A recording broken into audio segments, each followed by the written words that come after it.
You're listening to Vince and Matt on the Montreal Marketeers podcast.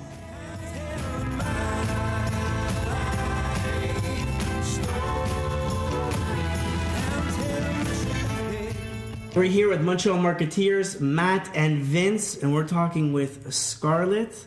Scarlett, let the audience know a bit about yourself and how you got into the burlesque industry. I got into the burlesque industry in 2007. Some friends of mine brought me to see a show for Halloween. I had no idea what burlesque was. And they said, "Oh, don't worry, you're going to love it." And I went to see what the show was. And I was like, "Oh my God, this is amazing. I want to do this." And it was very an amateurish show. You could pay $10 to get in, and it was not by any means Vegas. Yeah. But the essence of burlesque was there, and I fell in love instantaneously. I decided after that to come home and to start doing research. What the hell is this? Where does it come from? Realized right away it was an art form and that there was a huge history about burlesque in Montreal. And I'm like, oh my God, I really want to do this. That's it. And for all that time, as I was doing research, I started making my own first act. And When you say making your own first act, literally choreographing it and then making the clothing as well? Or? Absolutely, because anything that has to do with burlesque is very specific, and it's not something you could go to a store and buy. You could go buy a corset, or you could buy jewelry.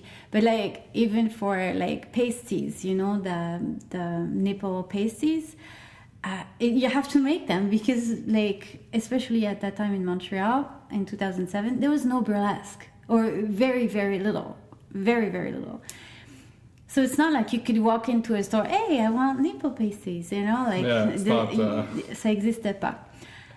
So started making my own act, choosing the music, doing the choreography, making the costumes, figuring out how am I gonna do this, doing research, who's doing what, when, where, who's the big names, who's the stars,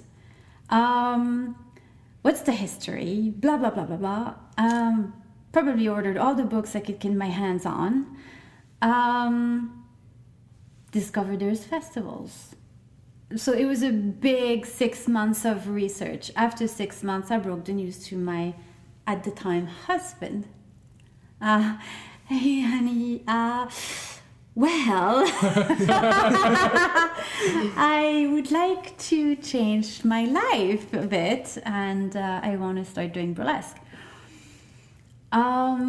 So I told him, and I have a very strong character, so even if he would have told me no, ça aurait rien changé. You were decided at that point. That's it. I'm a Capricorn. I'm a goat. When I have an idea in my head, there's no way. Nothing stands. You're gunning. Nothing is going to stand in front of me. Yeah. So started getting in touch with a local troupe that was doing burlesque at the time to get an audition. It was called Team Burlesque, and it was 3 girls. When you say troupe, just to clarify, so it's a team that they've created or an organization? It was a troupe, 3 girls, okay. Producing shows and also performing. It was at a mainline theater, so you could sit maybe 70 people, 100 people in there. It's very small. So I wanted to have an audition with them. There were 3 girls: Miss Sugarpuss, Sescali, and the third one, what's her name again? Anyway, I forget. It's gonna come back to me. Her real name is Shauna, but I forget her stage name. Anyway, so they said yes, we're gonna have an audition soon. Never happens, and one day she calls me, tells me, "Somebody just canceled. Could you step in?" I said, "Yeah, sure. When?" "Tomorrow." I'm like,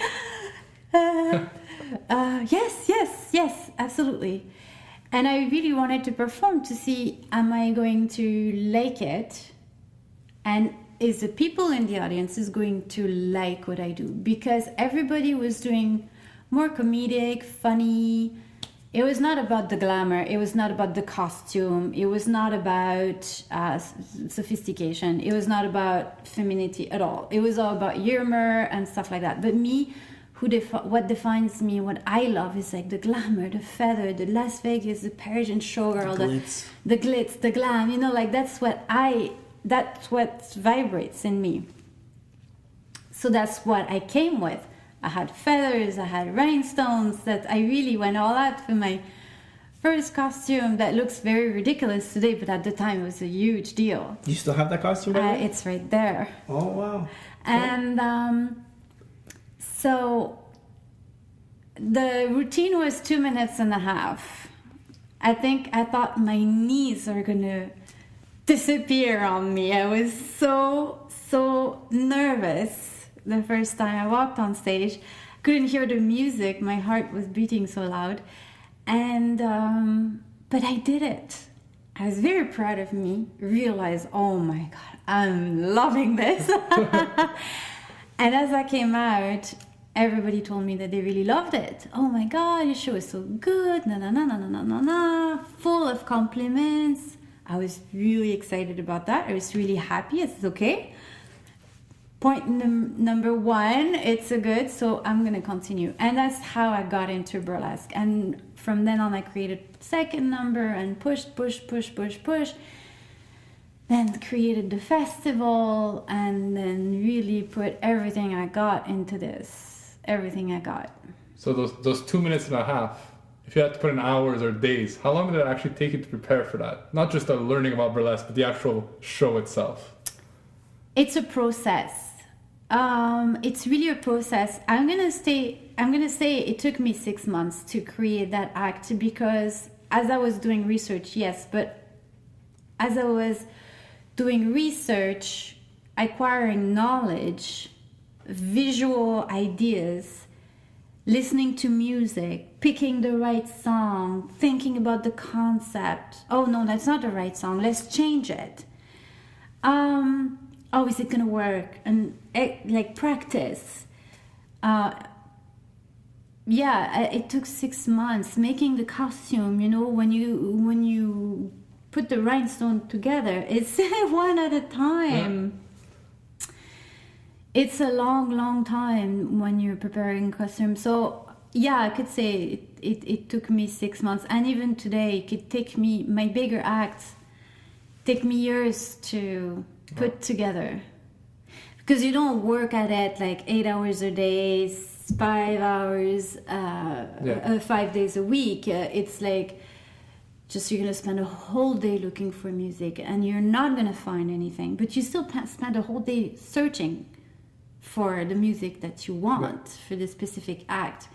It's lots of research. Okay, and then there's the engineering behind the costume. So I have an idea, but I want it to look this way, so I must take this out first. But I have a corset, so how do I fix the corset in order to be able to remove the bra and keep the corset on, or keep the skirt but remove the corset, or remove the skirt? And I mean, it's do I put a zipper, do I put snaps, you know, because it has to look effortless, like the clothes are just melting off of your body, you know, it's like weightless, you know, it's all you have to work at. It's like a magic act. Yeah, everything has to be fluid, everything has to... Fluid, yeah. If you're on stage and you start fighting with your corset, it's not elegant, people see it, and you get nervous. It ruins your own act, and you have 4 minutes on that stage. You have no time. You cannot afford those kinds of mistakes. So we put a lot of pressure on ourselves, like everyone who's doing their own craft, right? Mm-hmm. And before doing burlesque, were you always an artist? We're all artists in the family, all of us. My mom on my mom's side, my dad, my grandpa on my mom's side was a painter. I was a painter before, And before I got into burlesque, I was a makeup artist. I was like having tiny, teensy little roles in little scenes here and there for TV or movies. But my full-time job was I was laser technician in the doctor's office. It's really 4 white walls and very. It's a big difference from what you're doing now. Yes, but I've always touched the art. Like I was also like I said, a makeup artist, and I was representing makeup brand in stores and doing makeup for movies and cinema. Nice. Sometimes on call, like. What else? Yeah, I did all kinds of stuff. Before that, I was a bartender. Okay. So, yeah. I'm just curious, what were some of the influencers in your life? Some people that you looked up to, because you had mentioned before that you were looking up who's popular within the burlesque industry. Was there anyone that really served as a guide for what you wanted to do, that you looked up to, that you felt like, this is a space I want to occupy within the burlesque industry? I have never taken one person in my entire life to say I would like to be like her or like him. I've never been that sort of person, a groupie. What I did is I looked at everyone, and even people I like less, but there is one act of their repertoire that I really love. So I am going to look at as much material as possible, and then I sleep on it. And then, your brain is a magic tool. Overnight, it will sort stuff, it will organize, it will trash things, it will create new things, and the next day you just wake up and you have your coffee and you're like, what about this? That sounds good. And so it's not like you're molding yourself to someone. I really don't like that, because what I wanted is to be true to myself. Whatever I show on stage has to be me. And by default, it's going to be unique. It's going to be, Of course, I get inspired from, for example, Dita Vantis is a big name. She has absolutely fabulous costume. Of course, sometimes you look at her stuff because she's the biggest name in burlesque, the most successful person in burlesque. Of course, you're going to look at her and says, oh, yeah, that's a really nice costume. I would like to have something that has the same weight. But I don't want to copy what she has. Because it wasn't be you. Because it's not me. It's not me, and then I know all my peers are going to right away know, oh, she's just looking like Dita Vantis. But a girl in a champagne glass, there's hundreds. A girl in a birdcage, there's thousands. So it's just about doing your own version, your own interpretation of what a bird is in burlesque. How should I be a bird? What can I do so it's me, to represent who I am, it's a reflection of my personality, and what's the story I want to say through that, I like to have storylines in my acts. I like to just some numbers, walk on stage and just strip, dance, and that's it. I have some numbers that I like that, and there is some numbers that there's a whole production story behind it. And when you say story, there's no spoken in burlesque, right? No, well, you can. Some can? people do, but I don't. So how do you said you spoke about music, you spoke about the costume itself. Yeah, for example, I have one act that I perform with a male dancer. And the name of the act is The Legend of the Golden Sword. So it's me as myself in a traditional Chinese costume. Okay. But more like a TV Empress show style costume, not like real traditional costume. It has to be theatrical. And so I appear on stage, and then the story is that I steal the sword. But as I turn my back and I face the public, the guardian of the sword appears behind me, but I don't see it. And we start fighting, sword fighting together. So I do a cartwheel on stage with my skirt floating around, like in the Chinese movie where they're floating in the sky. So we worked out a whole choreography like that. And then the story is that I'm seducing the guardian. So the music changes at that time, and then I strip, and then of course it's seduced, so I steal the dagger back from him. And at the end he catches me, we kind of make peace, and it's like he takes me and he leans before it and we pretend to kiss, and then it's like we fall in love, but then it's love and deception, and then I still steal the dagger from him. And I leave for the people that are listening and can't see this, there's a lot of passion when the story was being said right now. It's quite So but there is a video, I can send you the link. It's quite funny. I really like it. So that's a whole actually storyline, like even anyone who watches the show understand what is it about. Yeah, but to me that's the true art, right? If you're doing a show where you're not speaking and you literally have to tell a story, it's amazing how through the song, through how you're acting, through the interaction between the two people, it's fascinating. It's one of my favorite acts. I love the big production acts. My only problem when I do these acts is like I really need a big stage. I need lighting. I need space. I need, it's challenging to. It's impossible. Like there's another act where I am a goddess and there's monks and I'm a goddess. So like I seduce you. The public is my lover. I seduce you, and so I strip, and then I lift my arms, so the music is really dramatic, and then a chandelier comes down from the middle, from the ceiling, comes down to the ground, and then I go in the chandelier, and the chandelier brings me back up. So I'm doing, I finish my act in a bowl full of water, suspended in the middle of the air. So it's like I can't do that in a small theater. I need rigging, I need an engine, I need the rigger himself, I need lighting for the, it's really, so can't do this act unless I have like a big stage.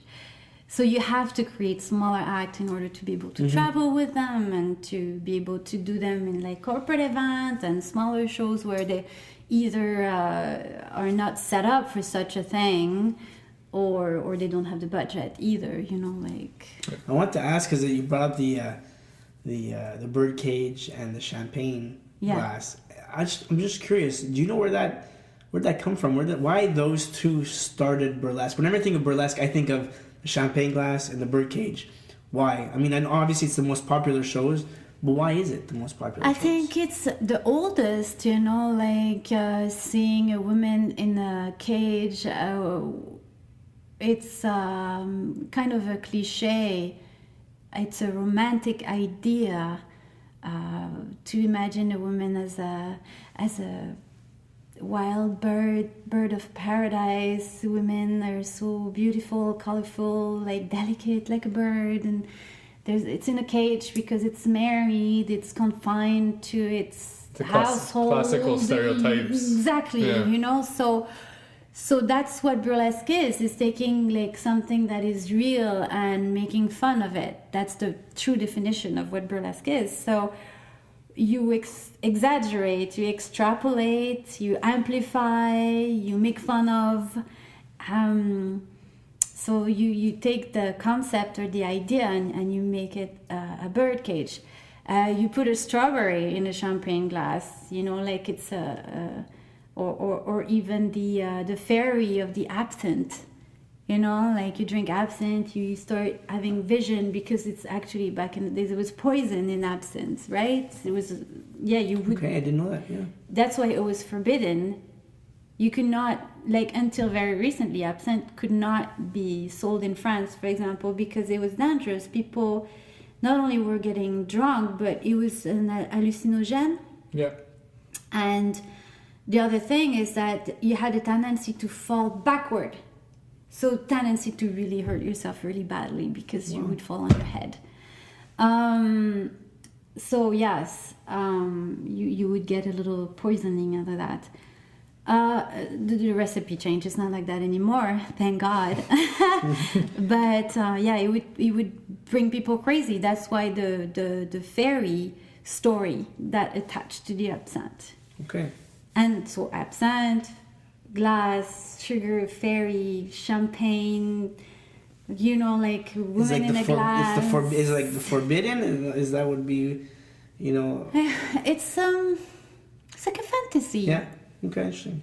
So the fantasies, like describing it, it seems like it's a very male-driven fantasy, especially the champagne, or especially the birdcage and all that. Do you, in your shows, do you play on that? Do you try to make a show where women and like men and women can enjoy it, or do you not agree that it's a male-driven like fantasy? Because to me, when I hear that a birdcage, it's I don't see every woman wanting to be in a birdcage, you know, as a fun act too. You know what I mean? Yeah, I think it's a cliche because the majority of the people think that way. Okay. That's what make a cliche, but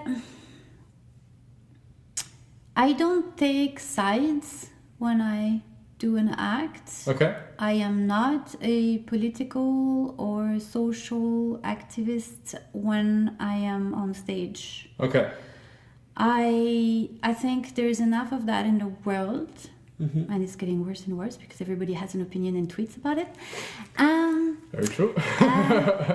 But my thought always when I produced show from the very beginning is I wanted to give people a break. They come to the show, they could just chill out, have a drink, have a good show, have a great experience, have a great evening, go home, be happy. It was so pretty, your eyes are sparkling, your heart is light, you know, you change your mind.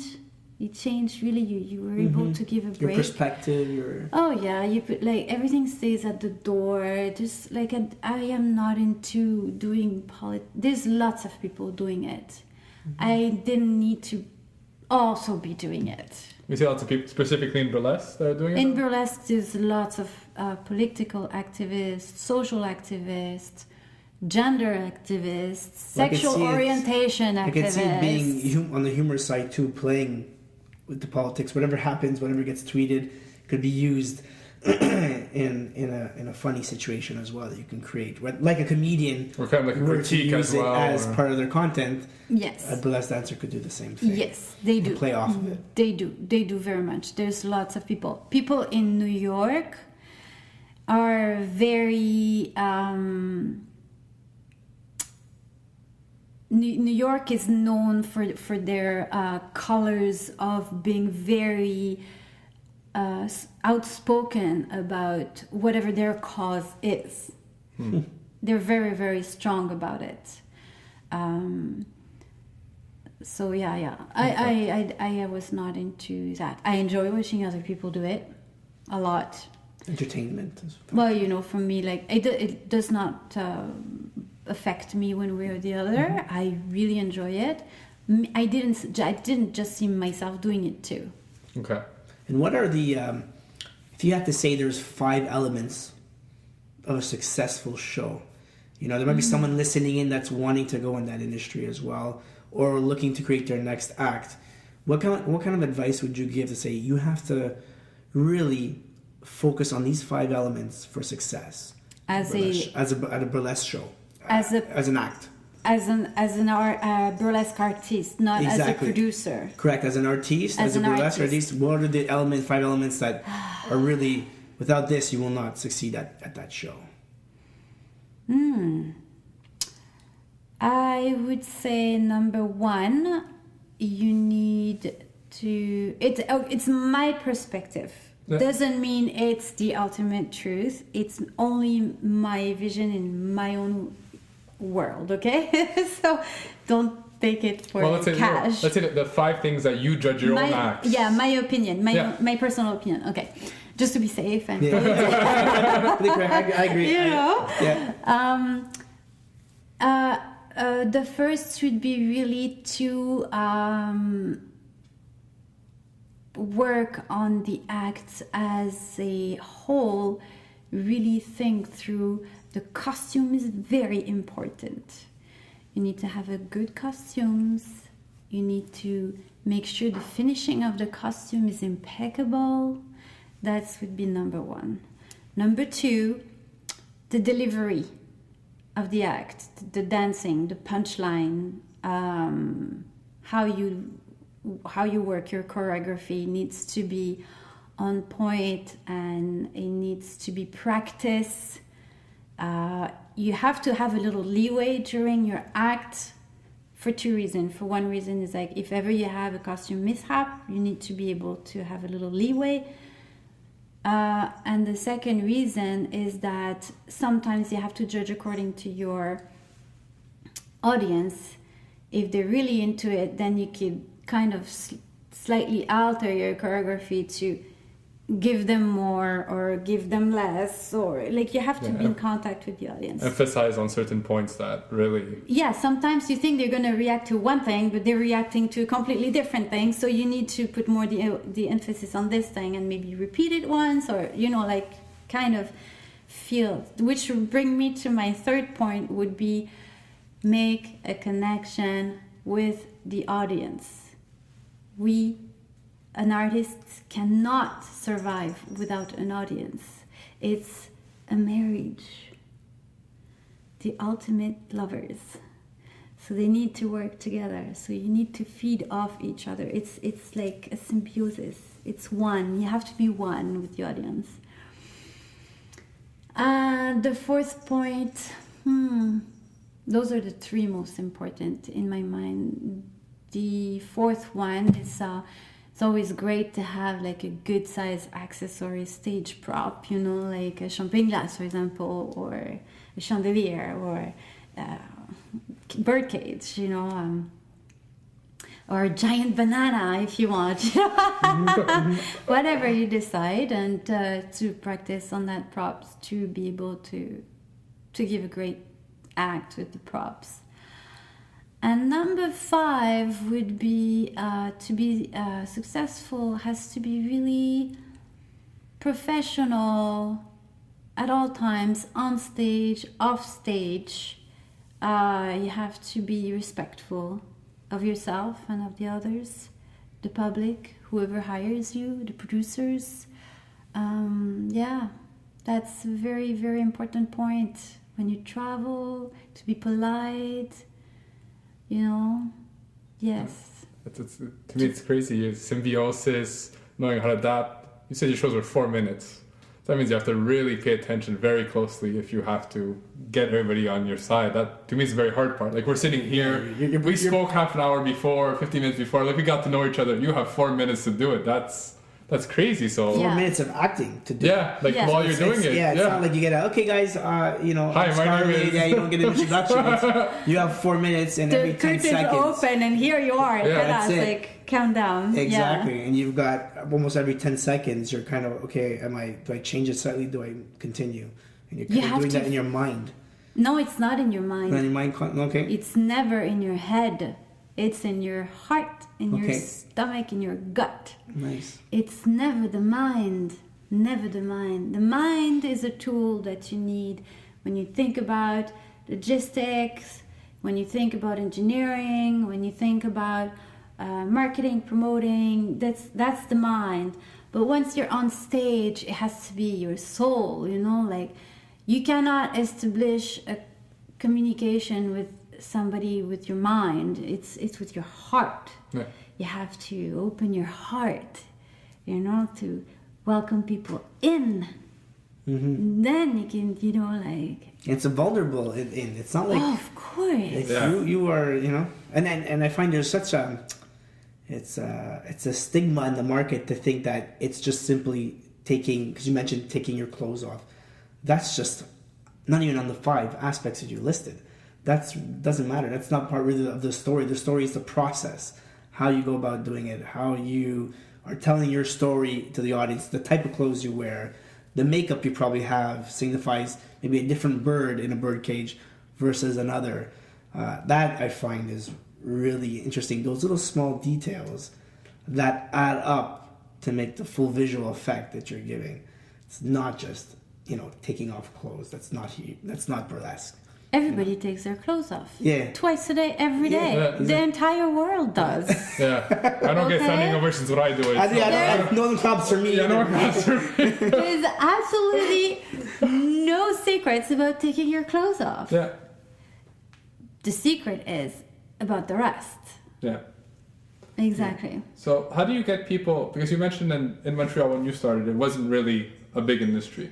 Not at all. So you were talking before about props, and I'm assuming there's a cost to those props, and when there's not a lot of people in the market to come to burlesque, you probably had to get an audience started, not just for yourself, but for the whole industry. You had to get people to understand what it is and actually come to shows, right?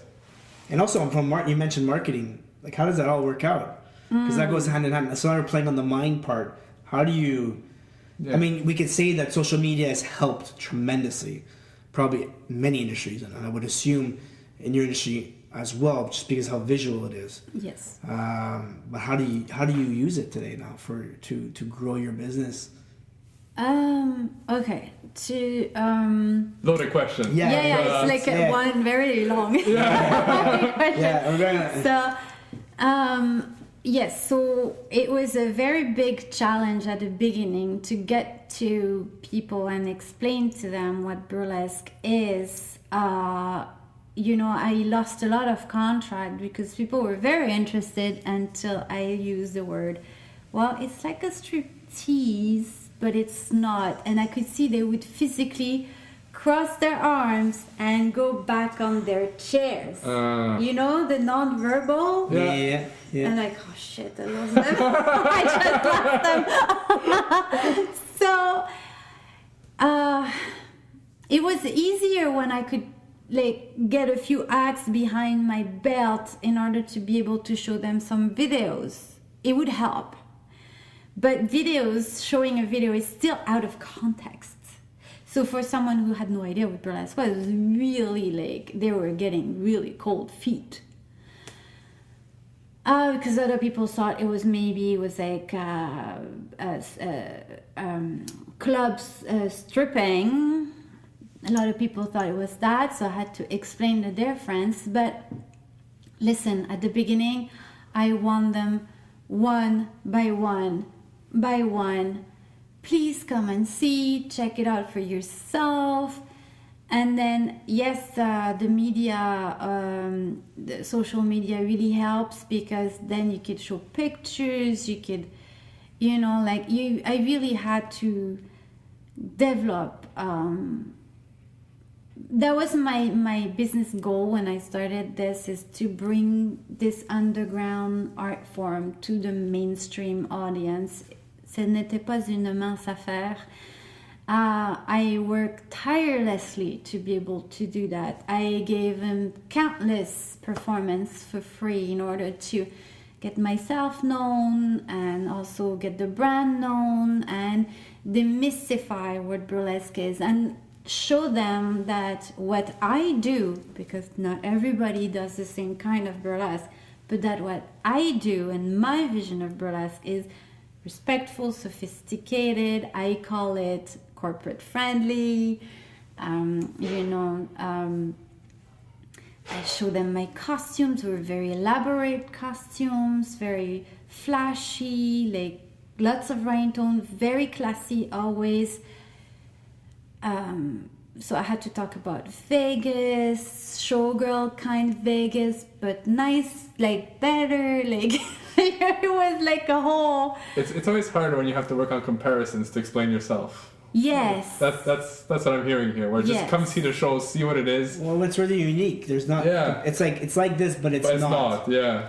Yes. Well, what element is it, and what element is it not? That's like It's just hard. Yeah. You have to come and see. So it's very it was really difficult to explain. It was really difficult. And do you find now it's still like that, or it's gotten better? It's gotten so much better because for the past 5 years, burlesque has completely exploded across the world. And what started that is also Christina Aguilera and Cher got that film Burlesque out.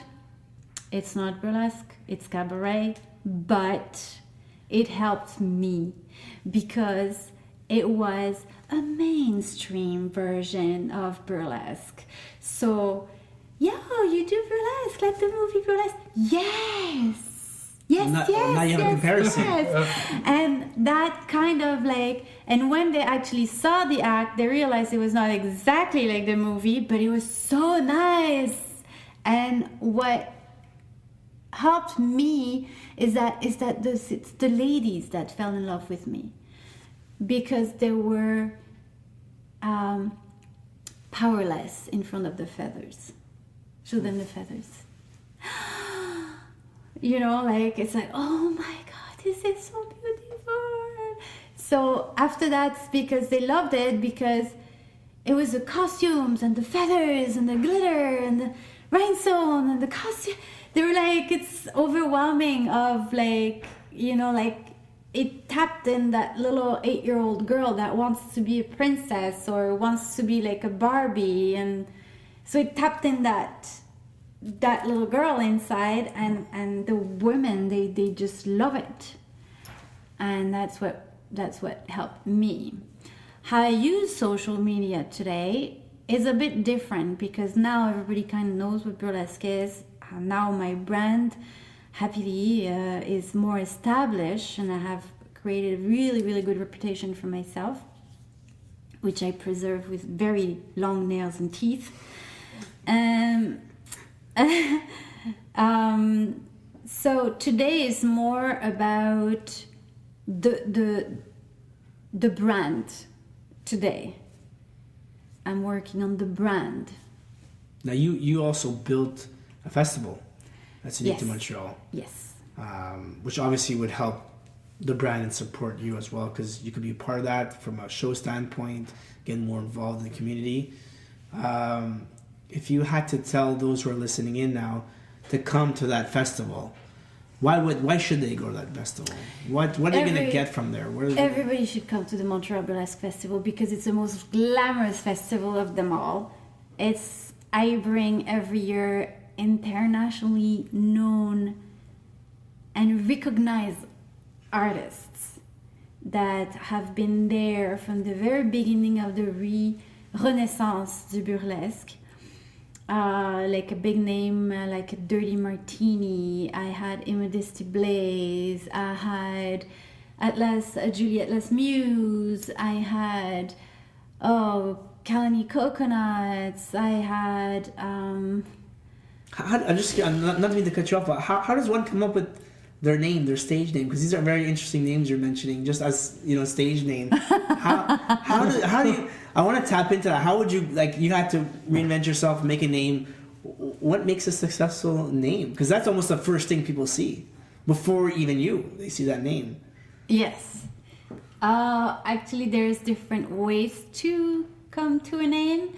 There is somebody who going to take, like Kalani Coconuts, for example, as its name indicate, has big boobs. Okay. And she is from Hawaiian descent. So Hawaiian, Japanese-ish descent. So who says Hawaii says coconut trees. So for her it made sense. And Kalani is a real name. It's a real first name. That's her name. Her name is Kalani. So Kalani Coconuts works. Dirty Martinis, as you know, the name of a drink has always been Dirty Martini. It exists since cocktails exists. She came up with her. I don't know exactly how she came up with her name, but it's one of her favorite drinks. and she always wanted to be a ballerina. And when she got into be a teenager, her body became like the body of a woman. So there's no hope for her to become ballerina. Ballerina, you have to be like a stick, you know. Oh, I see martini. Okay, yeah. So and she as a burlesque artist, she was raised by drag queens. So she was in the night scene in New York. So I don't know how she got her name, but it's in that moment that it came out. So I always thought maybe the name would be correlated to maybe the type of shows. You know, the first thing I would think would probably be she'd be popular in champagne glass shows or doing that type of genre in burlesque. But no, it doesn't seem that way. Just whatever the interest is at that moment. It's like like an aspect of who you are, I guess, or an aspect of what you like. And there's people who are gonna choose a name that is a name. Like Scarlett James is not a burlesque name; it's a name. I was gonna ask you why Scarlett James. So why? Like you could see in my life, there's a business side and there's a creative side, and this is really two worlds colliding with me because I really love marketing, but at the same time, I love anything artistic, and I'm gonna work with my hands and I'm gonna do things, you know, like. So. What represents the ultimate woman in my mind? I thought, who's the ultimate woman? My feminine side, my artist side, my sensitive side. Scarlett O'Hara is the ultimate woman, you know? But what's the ultimate man? The go-getter, the aggressive one, the business-minded, the marketing, want to learn everything that has to learn about it. You know, like... The risk taker, the ultimate man, James Bond. So I said, well, Scarlett James. And voila. And if you read my email, it says James, Scarlett James. Oh my God. I love it. I didn't pick up on that. So this is the details we want over here. This is the subtlety. That's the story. What's your name? James, Scarlett James. At gmail.com. So yeah. I was gonna ask now if you and Dirty Martini's ever done shows together, because I know James Bond would love that. Yes, many times we've performed together in Noumea, New Caledonia. We've performed together in Vegas. She performed here in my first festival, and she was here at the last festival. Interesting. So it sounds like a very supportive group. In Rome as well. So you guys are really support one another in this industry. No. It's not really competition per se. No. No? No. I thought it sounded like no. Okay. There's a lot of people who actually really like me and or like what I do. They really support me because they from the burlesque industry. From the burlesque industry, there's people, but there's a whole other group of people that would just love to see me eat the dust. Oh my gosh, okay. Yes. And this is specific with you, or this is how the industry is, where people don't. I don't take it personal because it would be. Jojo Galore, which is nobody exists as that name, like Jojo Galore, who did everything that I did. They would like to see Jojo Galore in the dust. They don't. It's not towards me personally. Mm-hmm. It's just like somebody who has success is a little bit of success is gonna create, of course, envy and jealousy, and it's a women's world, eh? It's like, oh, you're so pretty. Wow. Oh, I like you. So that means you got to be very careful when you work with people. You got to make sure that it's Listen, I don't care.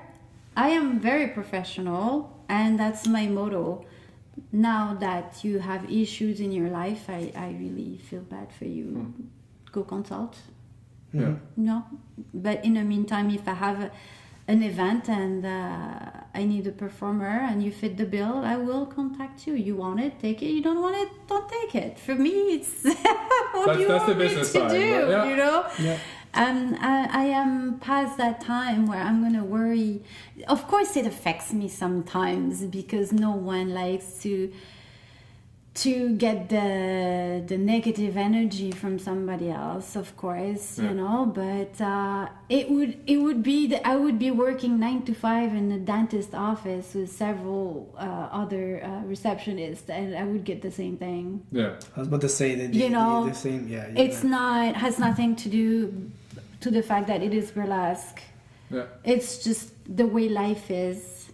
Yeah, well, if you sound very strong-minded, and if you have a goal in mind, objective, you want to attain it, usually in that case, with success comes what you're talking about in general. Whether you are a dentist or you're in burlesque or you're a marketing consultant firm, if you're succeeding, there's always going to be some negativity that comes along. But I see it as, well, you're doing something right then. Yeah, someone's noticing you. Yeah, that's it. Right. If you're pissing people off, you're doing it right. Something must be going right, exactly. Yes? Yeah. Dita Vantis said once, you could be the sweetest, ripest, juiciest peach in the world. There is always someone who doesn't like peaches. Very true. It's a beautiful, beautiful way to put it. So if someone wants to reach out to you for a corporate event, yes, or they want to know when your next show is, they want to, whether get in contact with you or see what you're up to, how do they do that? Give us some contact information that they can reach out to you. You can get in touch through my website, scarlettjames.com. You can go also on the festival's website, Montreal Burlesque Festival.ca. You can Instagram me at Scarlett James Official. You can, but if you do Scarlett James on Google, usually the 10 first page are mine. So if you don't find me, it's because you're not really looking hard.